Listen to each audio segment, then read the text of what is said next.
Hello friends, study विज्ञान की खोज में आपका स्वागत है।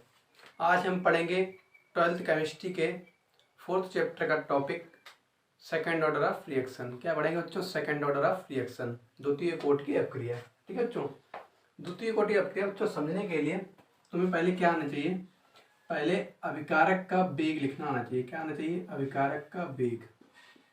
ठीक है, अभिकारक का वेग लिखना आना चाहिए। तो अभिकारक का वेग कैसे लिखना आना चाहिए तुम्हें? तो कैसे लिखोगे?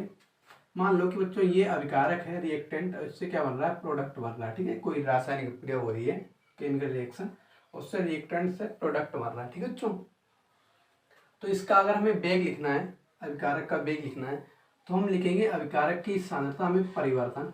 ठीक है, अभिकारक की सांद्रता में परिवर्तन। और परिवर्तन अगर बच्चों हो रहा है तो परिवर्तन में कुछ समय भी तो लग रहा होगा, तो अभिकारक की सांद्रता में परिवर्तन और परिवर्तन लगे समय से भाग दे दें बच्चों, तो ये क्या लिख जाएगा? तो ये हमने लिख दिया अभिकारक का वेग। किसका लिख दिया? अभिकारक का वेग। ठीक है बच्चों, अभिकारक का वेग लिख दिया ये। और अभिकारक का वेग कभी भी बच्चों लिखो तो सदैव अभिकारक के सामने, वेग के सामने क्या लगाओगे? माइनस लगाओगे। अच्छा, माइनस क्यों लगाओगे? माइनस इसलिए लगाओगे कि समय के साथ साथ अभिकारक की सांद्रता में सदैव क्या होती है? कमी होती है। अब यहीं अगर हम बच्चों उत्पाद का वेग लिखना चाहें, उत्पाद का वेग लिखना चाहें, तो हम लिखेंगे उत्पाद का वेग बराबर उत्पाद की सांद्रता में परिवर्तन और परिवर्तन लगे समय से भाग दे दें, तो हमारे पास क्या लिख जाएगा? उत्पाद का वेग लिख जाएगा। अच्छा, उत्पाद के सामने सदैव बच्चों धन चिन्ह लगाना है। क्यों? ऐसा क्यों है? ऐसा इसलिए कि हमेशा क्या होता है, जब भी रासायनिक अभिक्रिया होती है तो उत्पाद की सांद्रता में जब परिवर्तन होता है तो परिवर्तन होने पर सदैव उत्पाद की सांद्रता में क्या होती है? वृद्धि होती है बच्चों। ठीक है, इसलिए उत्पाद के लिए हम सदैव क्या लगाएंगे? सदैव प्लस लगाएंगे। ये बात ध्यान रखनी है समय। ठीक है बच्चों, उसके बाद अभिकारक का वेग तुमने देख लिया, सदैव क्या लगाना है बच्चों? माइनस लगाना है। अभिकारक की सांद्रता में परिवर्तन और परिवर्तन लगे समय से भागने पर अभिकारक का वेग लिख जाता है। तो इतनी बात अगर तुम्हें बच्चों पता है तो तुम द्वितीय कोटि अपक्रिया बहुत सरलता से समझ जाओगे। इसे मिटा दें, फिर आगे बताएं बच्चों तुम्हें। अब सुनना बच्चों, द्वितीय कोटि अपक्रिया क्या है? मान लो कि ये रिएक्टेंट से क्या बन रहा है? प्रोडक्ट बन रहा है। अभिकारक से क्या बन रहा है बच्चों? उत्पाद बन रहा है। ये है अभिकारक, अभिकारक, और ये है उत्पाद। ठीक है, कोई रासायनिक क्रिया हो रही है जिसमें अभिकारक से उत्पाद बन रहे हैं।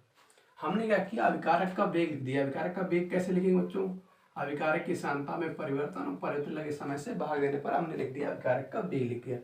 ये अभिकारक का वेग। अभिकारक के वेग के लिए सदैव आगे लगाओगे माइनस, क्योंकि इसके सांद्रता में सदैव समय के साथ क्या आती है बच्चों? कमी आती है। ठीक है, परिभाषा क्या हो जाएगी बच्चों? परिभाषा सुनना, तुम बताएं हम तुम्हें। परिभाषा तुम्हारी होगी कि वह रासायनिक अभिक्रिया जिसमें अभिकारक का वेग अभिकारक की सांद्रता के द्वितीय घात के समानुपाती होता है, क्या कहलाती है बच्चों? द्वितीय कोटि अभिक्रिया कहलाती है। वह रासायनिक अभिक्रिया जिसमें अभिकारक का वेग, ये किसका वेग लिखा है? अभिकारक का वेग लिखा है ना बच्चों, अभिकारक का वेग, जिसमें अभिकारक का वेग अभिकारक की सांद्रता के द्वितीय घात के समानुपाती होता है, द्वितीय कोटि अभिक्रिया कहलाती है। ठीक है बच्चों, ऐसे तुम्हें क्या करना है? लिखना है। ठीक है, तो परिभाषा हम लिखें, उसके बाद तुम्हारे क्या करें? इसी डेरिवेशन करें ना बच्चों। तो लिखेंगे हम लोग परिभाषा द्वितीय कोटि अपक्रिया के ना। परिभाषा क्या पढ़ रहे हैं बच्चों? द्वितीय कोटि की अपक्रिया। ठीक है, द्वितीय कोटि की अपक्रिया। ठीक है बच्चों, जिसे हम बोलते हैं सेकेंड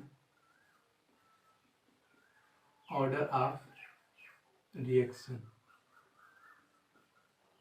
ठीक है बच्चों, सेकेंड ऑर्डर ऑफ रिएक्शन, द्वितीय कोटि की अपक्रिया।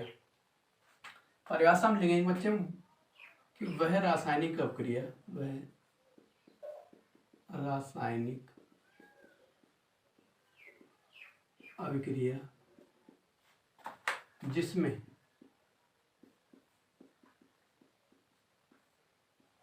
अभिकारक का वेग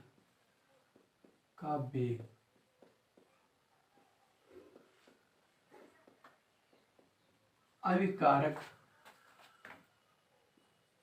की सांद्रता के अभिकारक की सांद्रता के द्वितीय घात के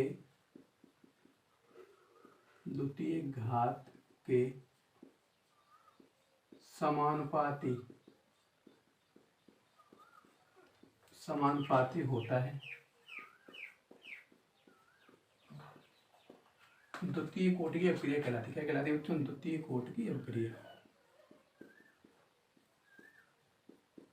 द्वितीय कोटि की अभिक्रिया कहलाती है।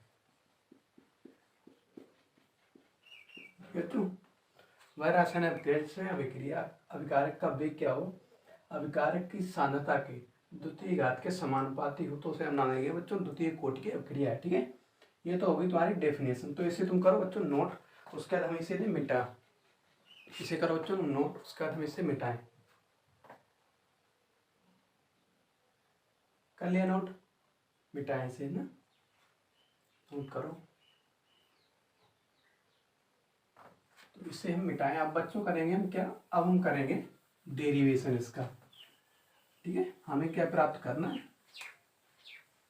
व्यंजक प्राप्त करना, व्यंजक। ठीक है, वेग स्थिरांक व्यंजक प्राप्त करना। ठीक है बच्चों, तो हम क्या लिखेंगे? अभी हमने लिखा था अभिकारक का वेग, क्या लिखा था? dr/dt प्रोपोर्शनल r स्क्वायर, है ना, r⁴ ये लगाएंगे माइनस। ठीक है, तो वह रासायनिक अभिक्रिया जिसमें अभिकारक का वेग अभिकारक की सांद्रता के द्वितीय घात के समानुपाती होता है, द्वितीय कोटि अभिक्रिया कहलाती है। ठीक है बच्चों, अब ये प्रोपोर्शनल जब बच्चों तुम हटाओगे dt, तो तुम्हारे पास आएगा k और r²। k क्या है? k है वेग स्थिरांक। क्या है बच्चों? वेग स्थिरांक। अब तुम बच्चों क्या करो, इस r² को नीचे ले आओ, dt को साइड ले जाओ, माइनस को साइड ले जाओ, तो तुम्हारे पास हो जाएगा dr/r²।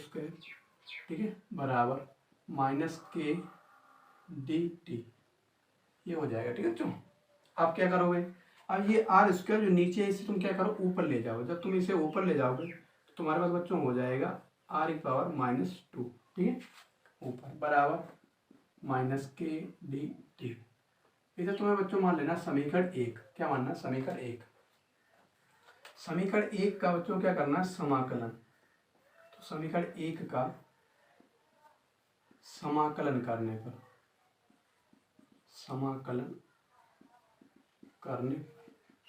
ठीक है, समीकरण 1 का कर दो बच्चों, समाकलन कर दो।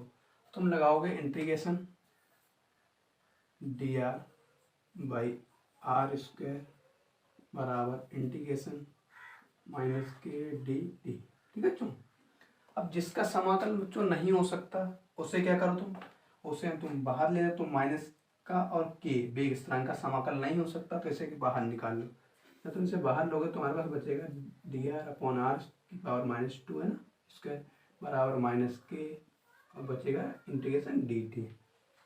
ठीक है, अब अगर तुम्हें बताओ बच्चों ये dr/r⁻² स्क्वायर है ना, ये तो जब भी हम ऐसे का समाकलन करते हैं तो हम देखो बच्चों, जब हमारे पास dx/x⁻² होती है, जब हम इसका समाकलन करते हैं तो हमारे पास आता है x⁻n+1 n+1/n+1। ठीक है, x⁻n+1/n+1। तो हमारे पास बच्चों x की जगह क्या है? x की जगह हमारे पास r है, तो हमारे पास आएगा r⁻n+1। ठीक है, r⁻n+1। तो बच्चों ये बात तुम्हें ध्यान रखनी कि जब भी हम dx/x² -x² का समाकलन करते हैं तो हमारे पास आता है x⁻n+1/n+1। ये फॉर्मूला है तुम्हारे पास। तो इधर तुम्हारे पास r है तो r आएगा। ठीक है, ध्यान देना। और जब भी हम dt का समाकलन करेंगे तो हमारे पास बच्चों क्या बचेगा? तो हमारे पास बचेगा t।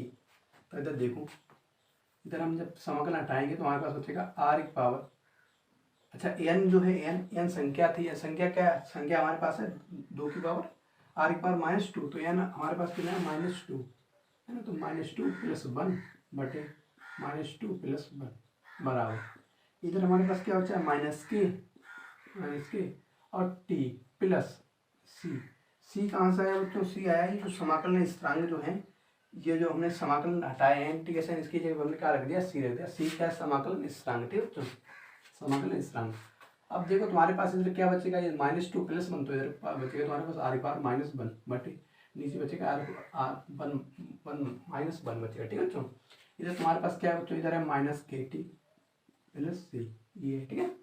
ये आर की पावर माइनस वन है बच्चों, इसे तुम क्या करो नीचे ले आओ, जब नीचे लाओगे तो ये हो जाएगा प्लस का, तो जब इसे तुम नीचे लाओगे तो वन अपॉन आर, फिर माइनस ये वाला है तो ये वाला रह जाएगा बराबर माइनस के टी प्लस सी। इसे बच्चों तुम मान लो समीकरण दो, क्या मान लो समीकरण दो। ठीक है, अब तुम क्या करो यहाँ बच्चों, अब तुम यहाँ लगाओगे शर्त, शर्त ये लगाओगे कि माना टाइम बराबर जीरो पर, ठीक है, माना टाइम बराबर जीरो पर जो अभिकारक वन अपॉन आर है, अभिकारक उसकी सांद्रता क्या है, वन अपॉन आर नोट है, क्या है, वन अपॉन आर नोट। इसका मतलब बच्चों ये है कि टाइम बराबर जीरो पर अभिकारक की सांद्रता में कोई परिवर्तन नहीं हुआ है, ये जीरो का मतलब है इसकी सांद्रता में कोई परिवर्तन नहीं हुआ। ठीक है, तब तुम क्या करोगे, आर जगह पे आर नोट रखो बच्चों, तो तुम्हारे पास होगा आर नोट, ठीक है, आर नोट बराबर माइनस के इंटू टी का जीरो प्लस सी, तो तुम्हारे पास क्या आ जाएगा, आर नोट आ जाएगा, मान सी का मान क्या आ जाएगा, आर नोट, ठीक है, माइनस है ये। ठीक है, ये बात ध्यान रखना। अब क्या करोगे तुम अब तुम क्या करो, समीकरण दो में बच्चों सी का मान रख दो, यहाँ लिखोगे समीकरण दो में सी का मान रखने, सी का मान रखने, मान रख दो। सी का मान तुम्हारे पास है बच्चों वन अपॉन आर नॉट।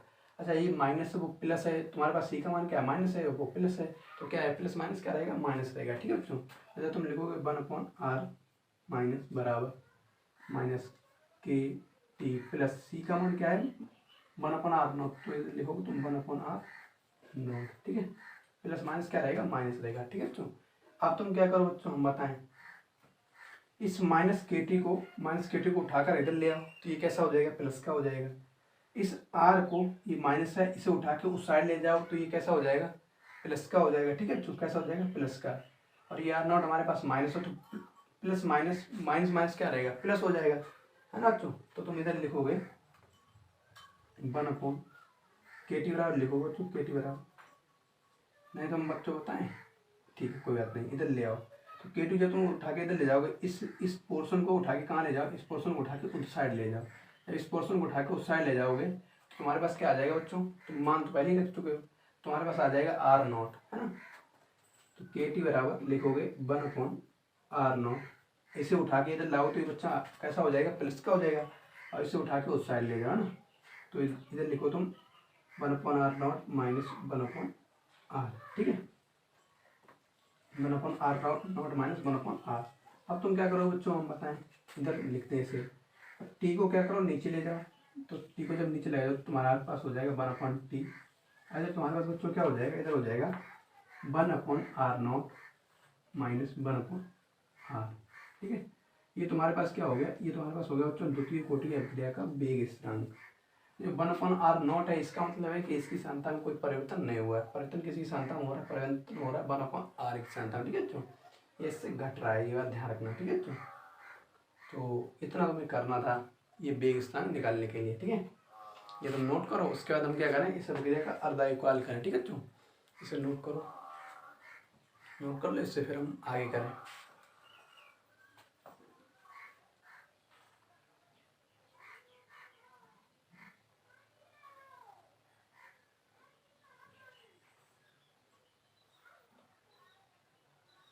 यहाँ पे बच्चों थोड़ी मिस्टेक हो गई। मिस्टेक क्या हो गई, मिस्टेक ये हो गई बच्चों कि तुम्हें ये ऐसे लिखना है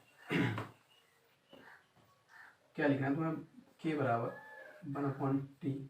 ठीक है, इधर लिखोगे one upon r minus one upon r not लिखोगे। ठीक है, बस अब सही है। इतना न कर लो नोट, इसे नोट करो, उसके बाद हम करें आगे अर्धायुकाल इस अभिक्रिया का अर्धायुकाल। ठीक है बच्चों,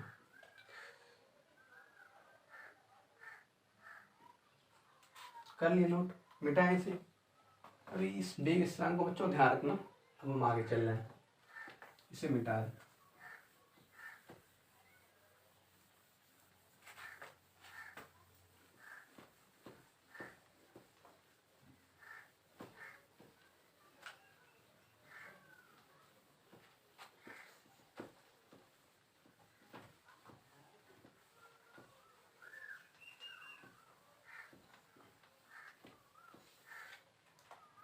देखो बच्चों, अब तुम्हें जानना है अर्ध आयु काल।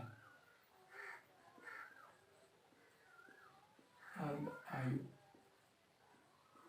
काल, ठीक है। अर्ध आयु काल क्या है ये समझना है तुम बच्चों, ठीक है। तो अर्ध आयु काल समझने के लिए क्या करना है तुम बच्चों, बात सुन लो, पहले हम बता दें, सुनना बच्चों। सपोज करो तुम्हारे पास क्या है, 10 केजी गेहूँ है।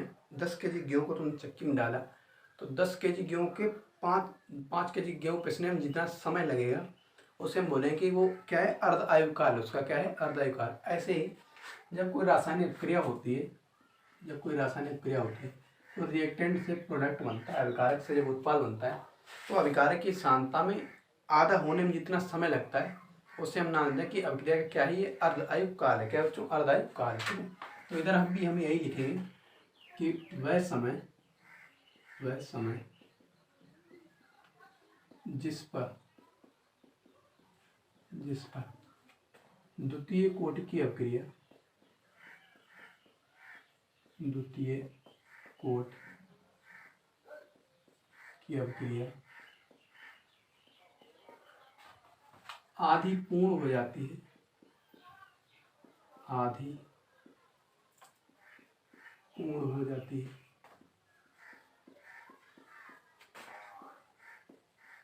अभिक्रिया का अर्ध आयु काल, अर्ध आयु काल कहलाता है। अभिक्रिया का अर्ध आयु काल कहलाता है, ठीक है। वह समय जिस पर द्वितीय कोटि अभिक्रिया क्या होती है बच्चों, आधी पूर्ण हो जाती है, उसे हम नाम देते हैं अभिक्रिया क्या है बच्चों, अर्ध आयु काल है, ठीक है। अब देखो तुम्हारे पास अभी बच्चों वेग स्थिरांक आया था k बराबर 1/t 1/r minus 1/r not, ये था बच्चों। तुम्हें जानना है क्या, तुम्हें जानना है अर्ध आयु काल जानना है। तो t को क्या कर, तुम ऊपर ले आओ, तो t को तुम ऊपर लाओगे तुम्हारे पास हो जाएगा 1/k 1/r minus 1/r not, ठीक है। ये स्थित आ जाएगी तुम्हारे पास बच्चों। अब तुम्हें बच्चों क्या करना है, यहाँ शर्त लगानी, माना टाइम बराबर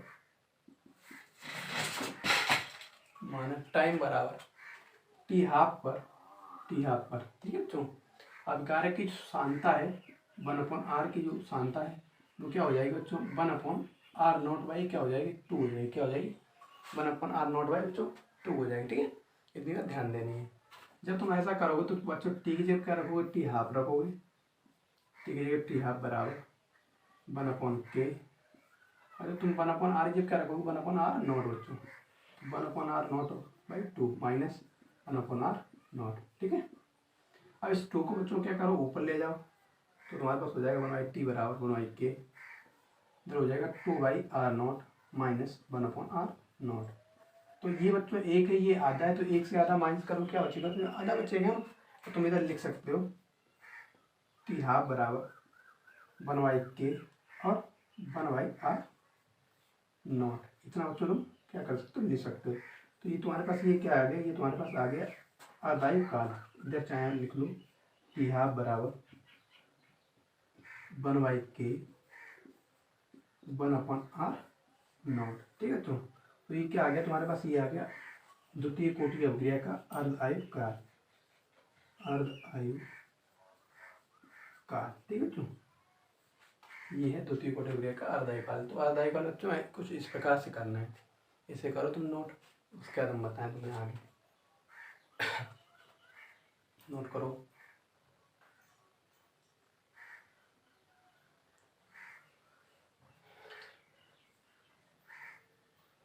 किए नोट बच्चों क्रम से।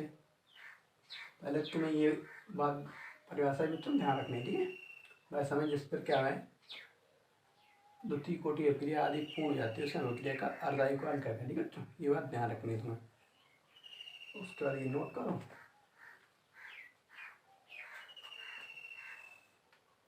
कर लिए नोट, ठीक है।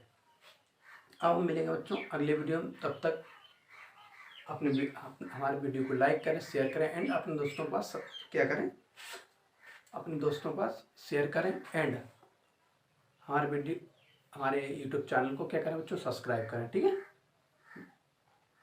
अब मिलें किसी अच्छे से नए वीडियो में। ठीक है, तब तक धन्यवाद।